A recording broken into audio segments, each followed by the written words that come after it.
Hi friends, இன்றைக்கி ஒரு ஹெல்த்தியான சாப்பாடு தான் பார்க்க போகிறோம்.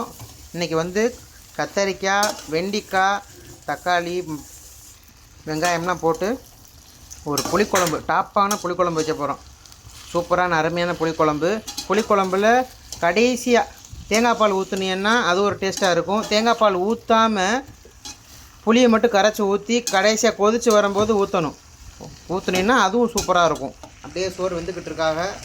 ஓகே, அப்படியே இங்கிட்டு பார்த்தோம்னா புளி ஊறிக்கிட்டு இருக்குது. ஓகே, ஸோ அப்படியே பார்த்தோம்னா பூண்டு உரிச்சிக்கிட்டு இருக்கோம். பூண்டை அதில் போட்டுருவோம்.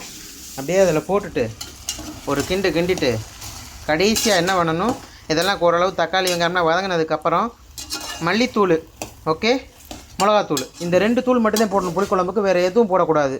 உப்பு தேவையான அளவு மட்டும் போட்டுட்டு எண்ணெய் பிரிஞ்சு வந்த உடனே தண்ணி கொஞ்சோன்னு ஊற்றி கொதிக்க விடுங்க. அதுக்கப்புறம் உங்களுக்கு எவ்வளோ தேவையோ அந்த அளவு தண்ணியை ஊற்றி அந்த தண்ணிக்கு ஏற்றது போல் உங்களுக்கு குழம்பு நல்லா கெட்டியாக வரணும்னா அதுக்குனாப்பில் மசாலாவும் போடணும். மல்லித்தூளோ மிளகாத்தூளோ அதுக்குனாப்பில் போட்டுட்டு இறக்குனீங்கன்னா டாப்பாக இருக்கும். ட்ரை பண்ணி பார்த்துட்டு கமெண்டில் சொல்லுங்கள். நம்மளோட நண்பர் இருந்தால் சாயா போட்டிருக்காரு. இப்போ சாயாவை குடிச்சிட்டு நம்ம அப்படியே ஒரு ப்ரேயரை முடிச்சுட்டு குளிச்சுட்டு எக்ஸசைஸ் முடிச்சுட்டு அதுக்கப்புறம் சாப்பிட வரலாம். இந்த வீடியோ பிடிச்சிருந்துச்சுன்னா லைக் பண்ணுங்கள், ஷேர் பண்ணுங்கள். தேங்க்யூ, பாய்.